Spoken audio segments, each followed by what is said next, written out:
দাঁতবিহীন পশু দ্বারা কুরবানি হবে কিনা এই প্রশ্নের উত্তর জানার জন্য আগে আমরা জানব দাঁতবিহীন পশু কত প্রকার। দাঁতবিহীন পশু সাধারণত দু প্রকার হইতে পারে। এক নাম্বার হলো দাঁত জন্ম থেকেই ওঠে নাই। যদি জন্ম থেকেই দাঁত না ওঠে তাহলে দেখতে হবে এই পশুটার বয়স কত, অর্থাৎ কুরবানি করার মতো বয়স হয়েছে কিনা। যদি বয়স হয়ে যায়, যেমন ছাগি 1 বছর পূর্ণ হয়ে গেছে, তাহলে দাঁত না উঠলেও তার দ্বারা কুরবানি চলবে। দুম্বা ভেড়া 1 বছর পূর্ণ হয়ে গেছে, দাঁত না উঠলেও তার দ্বারা কুরবানি চলবে।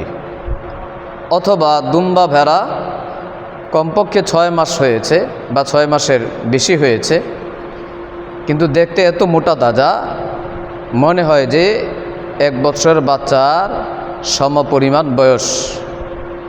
যদি এমনও হয় তাহলেও দাঁত না উঠলে ওই দুম্বা ভেড়া দ্বারা কুরবানি চলবে।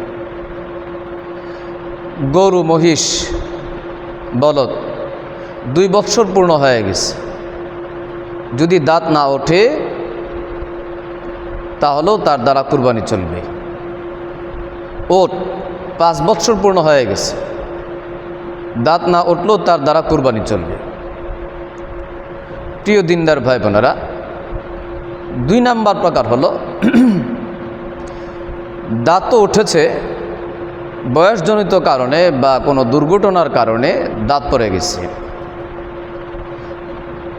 দাঁত যতটুকু পড়েছে তার চেয়ে বেশি দাঁত রয়ে গেছে অথবা পূর্ণ দাঁত পড়ে গেছে।